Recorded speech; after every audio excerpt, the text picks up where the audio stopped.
اگر آپ چینل پر پہلی بار آئے ہیں تو ابھی سبسکرائب کر کے بیل آئیکن پریس کریں اور رہیں باخبر۔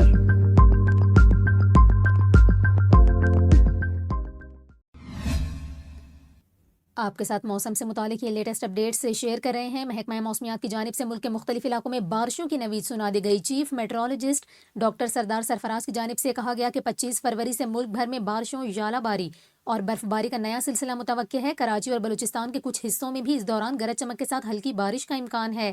سردار سرفراز کی جانب سے کہا گیا کہ اگلے ہفتے سے شمالی علاقوں میں برف باری کے ساتھ ساتھ بارشوں کا بھی امکان ہے۔ انہوں نے کہا کہ 25 فروری سے کچھ اچھی بارشوں کی توقع کر رہے ہیں جو مارچ تک جاری رہیں گی یا مغربی لہروں کے زیر اثر اپریل تک بھی بڑھ سکتی ہیں۔ چیف میٹرولوجسٹ کی جانب سے مزید بتایا گیا کہ اس دوران شمالی علاقوں میں پہاڑوں پر برف باری بھی متوقع ہے جس سے ملک میں دھند اور اسموگ کا خاتمہ ہو جائے گا۔ انہوں نے عوام کو مشورہ دیا کہ متوقع موسمی حالات کے دوران ضروری احتیاطی تدابیر اختیار کریں۔ اس کے علاوہ ڈاکٹر سردار سرفراز نے سیاحوں کو بھی خوشخبری سنائی۔ انہوں نے بتایا کہ سوات، چترال اور پہاڑی علاقوں میں مغربی سلسلے کے تحت شدید برف باری ہوگی۔